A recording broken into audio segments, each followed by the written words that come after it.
Lights, camera, action, go. Yo.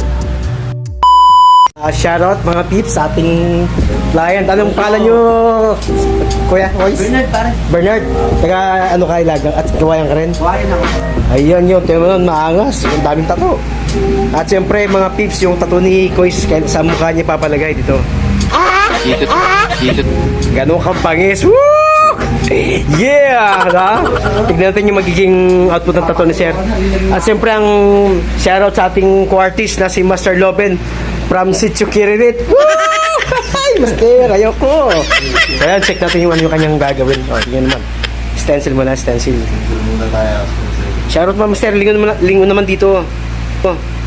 Okay, tagal kitang hinanap. Okay, tagal ko ring nangarap. Yeah! Alright, let's go. So yan. Bago natin kasama dito sa shop, Kabardagulan. Alright. Siyempre, shoutout din kay Sir na astig at maangas. Yeah. Ayun. At syempre mga pips, sa pagkakataong to, si Master Loben mo rin tutusok. Yay! Tanong ako bakit yun ang gusto mong tato at saka sa mukha, ba't sa mukha? What? Okay. Yan. Ay, para bang makita ba? Ayun. Kasi yung mga itatato nyo naman hindi naman peke. Tunay na tato. Para sa ibang tao, makikita nila yung mga itatato nyo is version. Oh, yun, nice. Hindi dapat hindi nakakatakot. Talagang pangmasa. At saka Sir, bakit sa mukha? Ba't sa mukha? Ang gusto ko kasi ba't sa mukha, mukha? para makita agad. Ah, ganon. Ayaw yun ng tago, no? Ayoko na, kasi ganun din yun, itatago. Saka pang ano, no, pag nakita siyempre, lalo yung mga chicks, yung mga debut, pag makita, wow, astig pala. Ayaw ng chicks? Ay, sus ka lang. Ayaw ng chicks. Chicken, pwede. Tama na yun sa atin yung, siyempre, yan, nakaubalian natin tato Ah, sa bagay, alright. Kasi yung tato, hindi naman ano yan hindi naman masama yan Kumbaga yan, yung tato, birth ng buhay mo yan kung gusto mo magpamarka. Oh, yun ang ano ni Sir sa tato. Birth ng buhay mo yan. Kasi sa akin, kaya ako magpapalagay niyan kasi mission ko sa sarili ko yan. Ayun, Hindi kaya naman pala. hindi naman yung mag-iisip ka pa bago ka magpamarka. Hindi yun.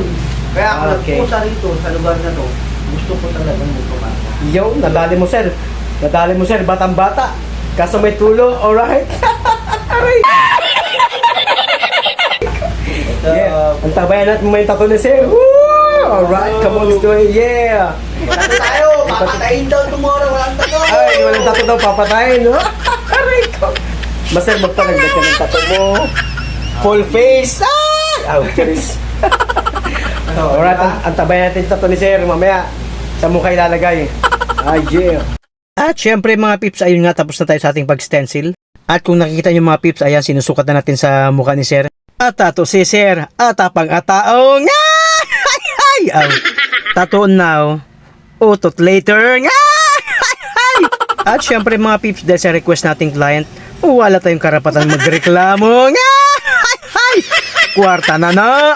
At syempre mga pips, bilang isang tattoo artist, hindi kami nagkulang na magbigay ng advice kay Sir. Medyo hindi okay pag sa mukha, pero kasi ang gusto ni Sir, maangas daw, para daw balikan siya ng mga kabit niya, balikan daw siya ng misis niya. Atapang atao.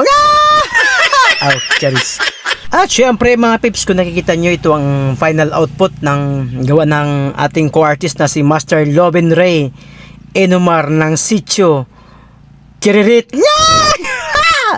Shing! Alright, come on.